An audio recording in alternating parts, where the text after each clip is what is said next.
Bienvenidos a Economía en Breve del 6 de noviembre del 2022. Les recuerdo que ya tenemos nuestra página web en www.economiaenbreve.com, en la que será más fácil suscribirse al canal y renovar sus suscripciones, y donde también estaremos compartiendo algunos posteos que espero les resulten de utilidad. Échenle un ojo a la página y cualquier cosa pues mándenos un comentario a nuestro correo que ahí viene. En el evento más relevante de la semana, la Reserva Federal aumentó su tasa de interés en 75 puntos base, tal como se esperaba, con lo que llega a un rango entre 3.75% y 4%, que no se veía desde el 2008, como vemos en esta gráfica de largo plazo, donde también podemos ver la inflación anual al consumidor. El comunicado del Fed señaló que los incrementos en marcha en el rango objetivo de la tasa de referencia serán apropiados a juicio del comité, lo que deja claro que la tasa seguirá subiendo en las próximas decisiones.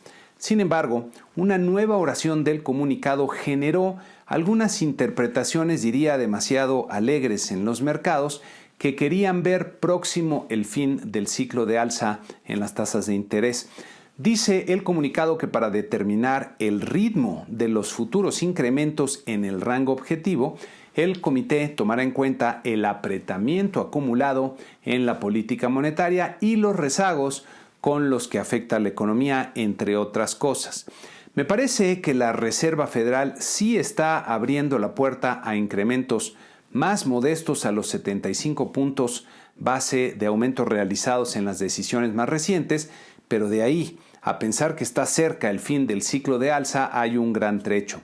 En su conferencia de prensa, el presidente del Fed, Jerome Powell, me pareció todavía muy halcón en sus comentarios, es decir, inclinado más a continuar con el aumento en las tasas de referencia que hacer una pausa. Powell comentó incluso que hay 3 preguntas relevantes para la Reserva Federal.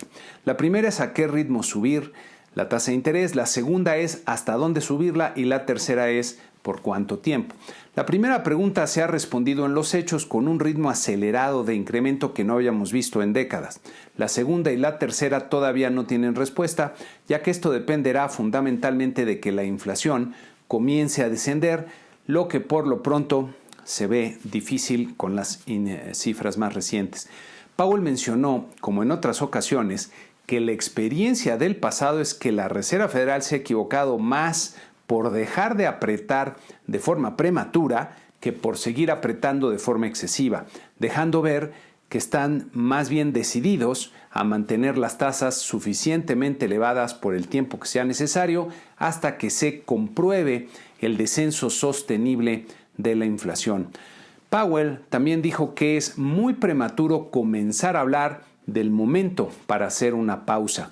Me parece que todavía falta un buen trecho para terminar el ciclo de alza en las tasas del Fed, que bien podría llegar al 5% durante el 2023 y mantenerse ahí durante todo el año.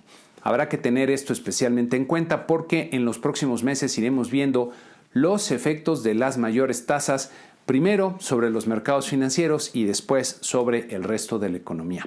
Los mercados accionarios presentaron un comportamiento muy heterogéneo, como podemos ver aquí en nuestro cuadro resumen, con los mercados de Estados Unidos registrando pérdidas importantes, mientras que otros mercados tuvieron ganancias bastante significativas. En las semanas pasadas el comportamiento era más homogéneo, con los mercados moviéndose pues básicamente en la misma dirección, todos para arriba o todos para abajo.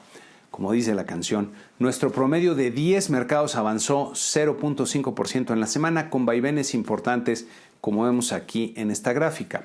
La Bolsa de Valores en México tuvo un fuerte y diría inesperado rally de 4.3% para cerrar en las 51.174 unidades, como vemos en esta gráfica.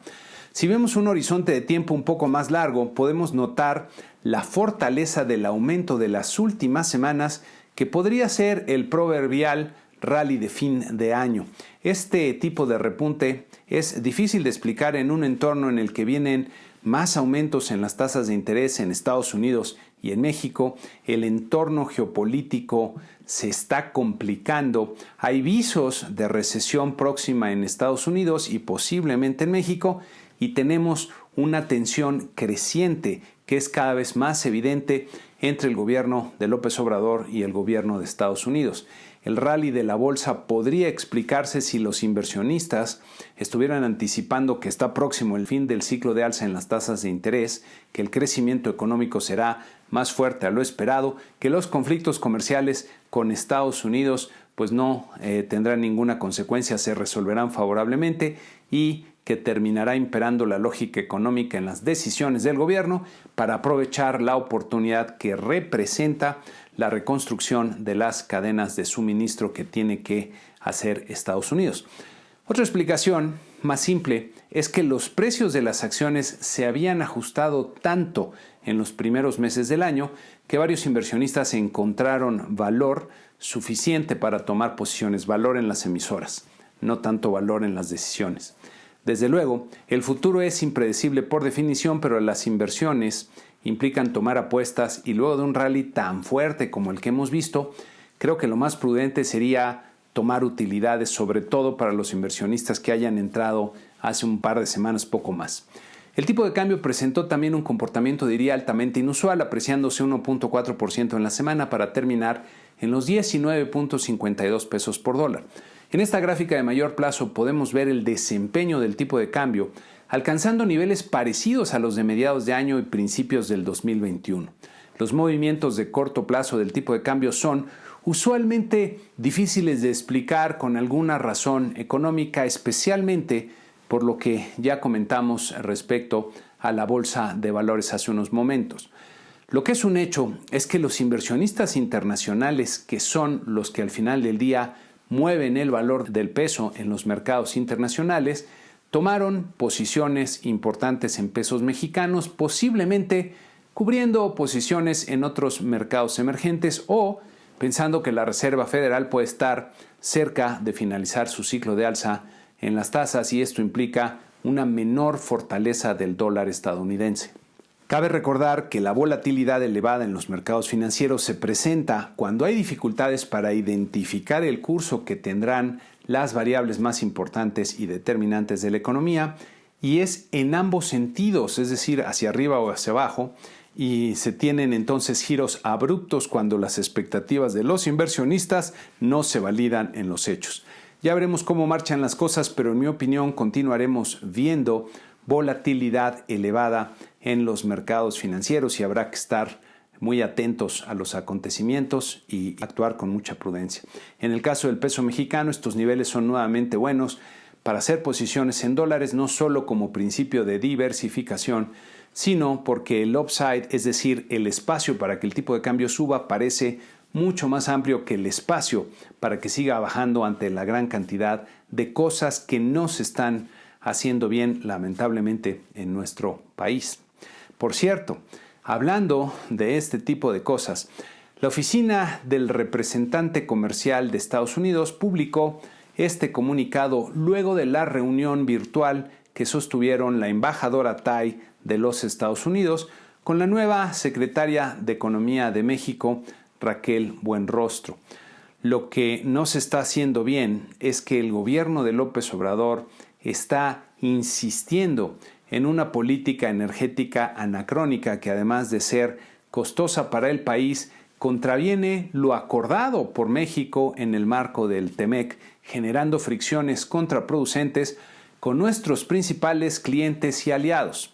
El comunicado señala que la embajadora Tai subrayó la importancia de hacer progreso expedito para atender los asuntos en el sector energético de México que Estados Unidos identificó desde el 20 de julio y que dieron lugar a las consultas entre los tres países que actualmente están en pausa, pero que en cualquier momento y a discreción del gobierno de Estados Unidos se irían a un panel internacional con repercusiones negativas cuantiosas para México.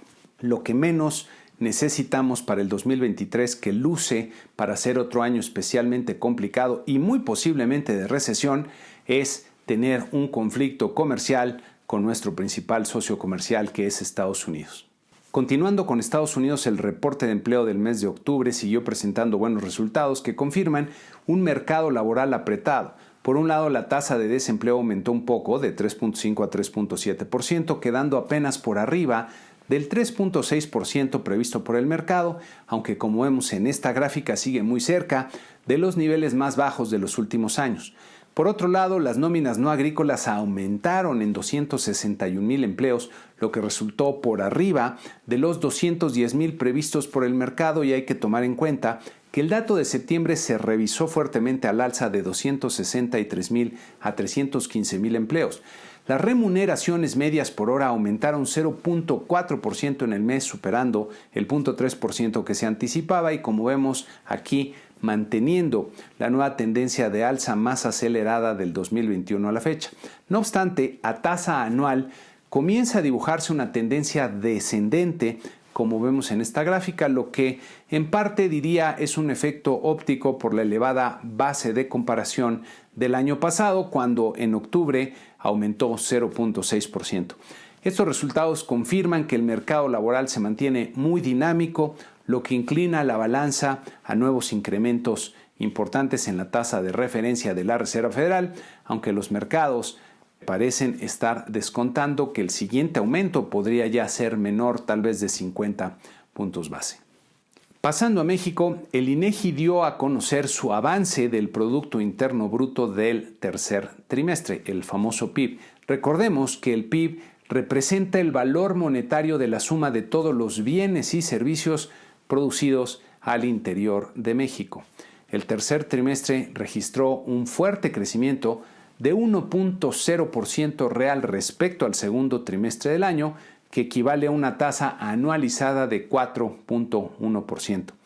Con este resultado, y como vemos en esta gráfica, el PIB alcanzaría un nivel parecido al que tenía en el último trimestre del 2019, aunque me da la impresión de que el proceso estadístico de desestacionalización que hace el INEGI no alcanza a filtrar del todo las distorsiones producidas durante los primeros 3 trimestres del 2020, cuando azotó la pandemia de COVID-19. En esta siguiente gráfica podemos ver la evolución del PIB trimestral comparado con su tendencia desde el año 2000 hasta el segundo trimestre del 2018. La tendencia la dibujamos en este periodo, que nos deja ver en su punto final en qué nivel debería estar nuestra producción si no hubiera azotado la pandemia o si ya nos hubiéramos recuperado al 100% de sus efectos. La diferencia es de casi 1 billón de pesos de los del 2013, lo que nos dice dos cosas. Todavía falta un buen trecho por recuperar y algo no estamos haciendo bien, como ya comentamos. Regresando al avance del PIB, el sector servicios creció 1.2% real respecto al trimestre previo, regresando a niveles como los que registraba antes de la pandemia, como podemos ver aquí. Buena parte de la reactivación de los servicios se debe a la recuperación de la movilidad y de algunos sectores que estuvieron muy afectados, especialmente el de restaurantes y hoteles, como vimos en su momento en las cifras del IGAE. El sector industrial también creció con fuerza en 0.9% real trimestral, aunque como vemos aquí en esta gráfica todavía no recupera los niveles previos a la 4T. Cabe recordar que en este avance solo se presentan los grandes sectores y más adelante se publicará el detalle de las cifras. Por otro lado, Banco de México publicó los resultados de su encuesta de expectativas del mes de octubre, que podemos ver aquí en este cuadro resumen, y que por cierto se levantó antes de conocerse el avance del PIB del tercer trimestre que acabamos de comentar. El pronóstico del promedio del mercado mejoró a 2.12% para el PIB en el 2022, pero se redujo a 0.97% para el 2023. Los pronósticos de inflación volvieron a incrementarse de forma generalizada, destacando que para el 2023 se anticipa ya una inflación general por arriba del 5%, mientras que para el mediano plazo del 2023 al 2026 se anticipa una inflación por arriba del 4%, es decir, por arriba del techo del rango de variabilidad alrededor de la meta oficial de Banjico, lo que representa una señal más clara y preocupante de desanclaje de las expectativas de inflación. La tasa de interés de referencia para el cierre del año se incrementa nuevamente a 10.54% para este año y 10.07% para el 2023.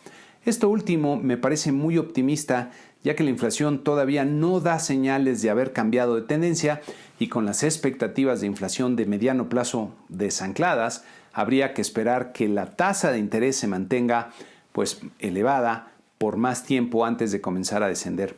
Una buena noticia es que mejoraron las perspectivas de creación de empleo medido a través del número de asegurados en el IMSS. Para el crecimiento de Estados Unidos, el pronóstico para este año ha venido mejorando un poco, pero el del 2023 se ha venido deteriorando. Cabe notar que a estas alturas del año el pronóstico para el 2022 ya deja de ser noticia y el enfoque cambia hacia el 2023.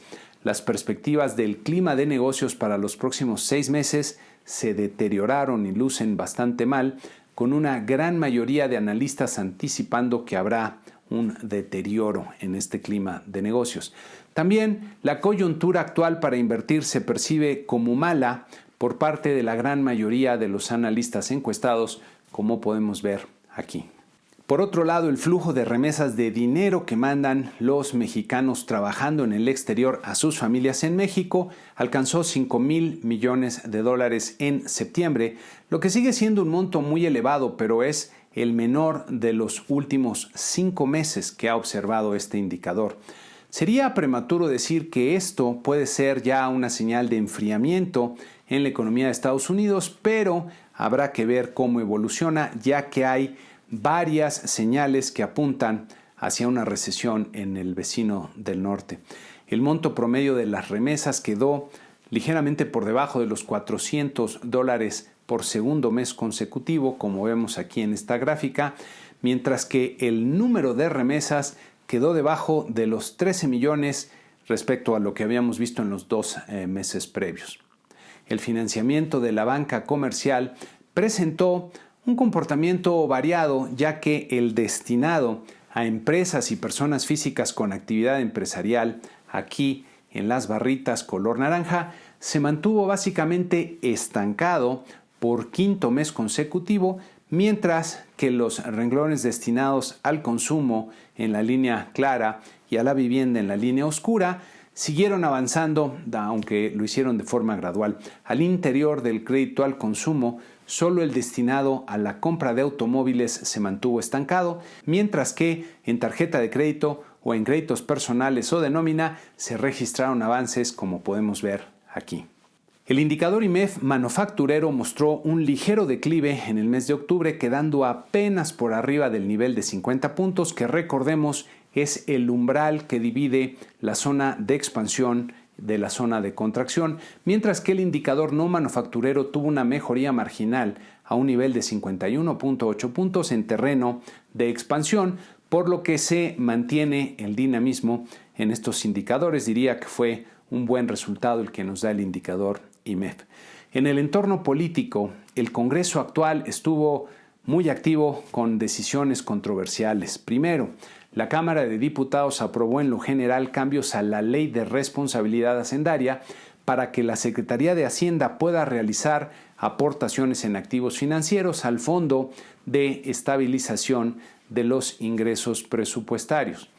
Esta medida abre la puerta para que el gobierno pueda disponer de activos como por ejemplo los fondos de pensiones públicos y lo pueda hacer con una amplia discrecionalidad para dedicarlo a lo que ellos quieran. Además de ser otra medida más para concentrar el poder en el Ejecutivo, esta acción me parece un síntoma de la falta que perciben de recursos públicos al haber dilapidado todos los colchones financieros que había en el presupuesto y seguir necesitando enormes cantidades de recursos para los proyectos económicamente inútiles, financieramente inviables, pero políticamente muy rentables que tiene el gobierno actualmente, como el Tren Maya, el aeropuerto y sobre todo la refinería en Dos Bocas que volvió a inundarse.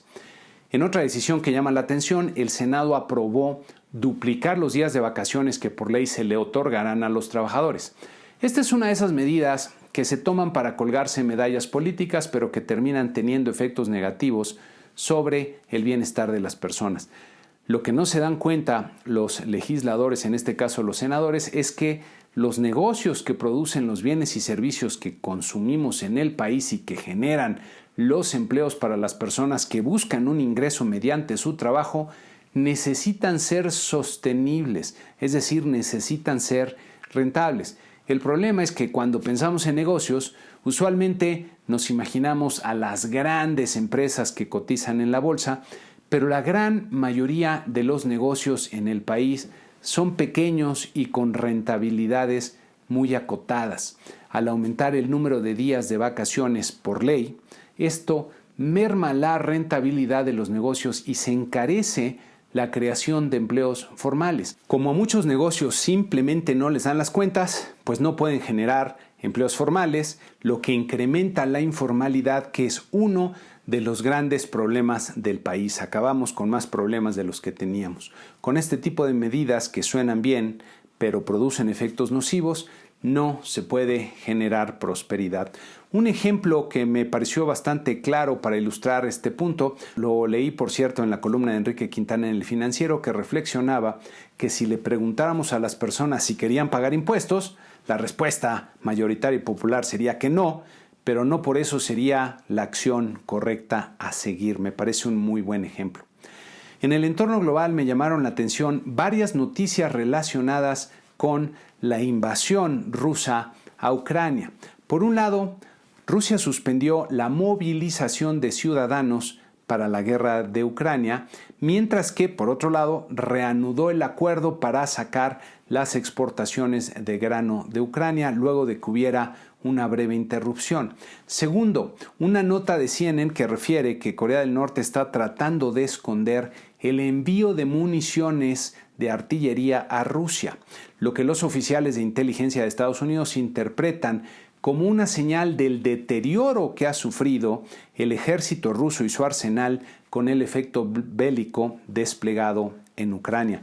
Tal vez estas sean las primeras señales de que Putin está cambiando de estrategia para comenzar a buscar una salida aceptable a la invasión en Ucrania, que de concretarse sería una muy buena noticia para el entorno global, aunque todavía falta un buen tiempo para que se perfile una solución, y más una solución definitiva a este problema. Es buena noticia. La semana que inicia tendremos información y eventos muy importantes. En México comenzamos con las cifras de la inversión y del consumo privado interior del mes de agosto, confianza del consumidor del mes de octubre, la encuesta de Citibanamex y las cifras de inflación del mes de octubre, ventas del ANTAD también de octubre y los datos de producción industrial del mes de septiembre. Muchas cifras importantes para México. Pero el evento más destacado aquí en el país será la decisión de política monetaria de Banco de México, para la que está cantado un nuevo aumento de 75 puntos base en la tasa de interés de referencia, aunque habrá que ver si se presentan cambios, ya sea en el tono del comunicado o en sus mensajes, o hay alguna novedad en el mismo, tal vez nuevamente en la trayectoria esperada para la inflación. En Estados Unidos tendremos el martes las elecciones de medio término en las que se definirá la composición del Congreso y el entorno político rumbo a la elección presidencial del 2024. De acuerdo al portal Real Clear Politics, así luce el mapa para la Cámara de Representantes, con fuertes posibilidades de que los republicanos retomen el control. Para el Senado, la batalla parece más cerrada, pero también se anticipa que los republicanos terminen con la mayoría. Para la sección Da Vinci les tengo ahora una reflexión sobre la economía. La humanidad ha acumulado una gran cantidad de conocimientos importantes a lo largo del tiempo y la economía representa un conjunto muy importante de estos conocimientos que, por lo menos a nivel básico, todas las personas medianamente educadas deberían de tener. Imaginen que quieren comenzar a enseñarle economía básica a una persona joven de cualquier parte del mundo. ¿Cuál debería ser la primera lección que habría que compartir con esta persona? Tal vez sería algo como lo siguiente. Escucha con atención. La comida que necesitas para vivir, la ropa que necesitas para vestir, la casa o refugio para protegerte del clima, las historias para entretenerte, los conocimientos para vivir mejor y todo lo que vas a necesitar para tu vida va a ser producido por miles o millones de otras personas como tú que también están buscando resolver sus necesidades y satisfacer sus deseos. ¿Y sabes qué? Las necesitas. Todos nos necesitamos unos a otros y necesitamos cooperar de forma efectiva para vivir de la mejor manera posible. Aprende bien esta primera lección para poder seguir avanzando y para tener una buena vida y que los que están a tu alrededor también puedan construir una buena vida para ellos. Y con esto concluimos este programa número 289. A todos mis suscriptores les reitero mi agradecimiento y a los que están viendo que el canal les sirve para estar oportunamente y bien informados sobre el acontecer de la economía que hoy es más importante que nunca. Los invito a visitar nuestra página de internet en www.economiaenbreve.com para que se suscriban al canal. Nuevamente hay que insistir, hoy más que nunca es especialmente importante estar bien enterado, bien informado del acontecer económico. Muchas gracias y que tengan una excelente semana.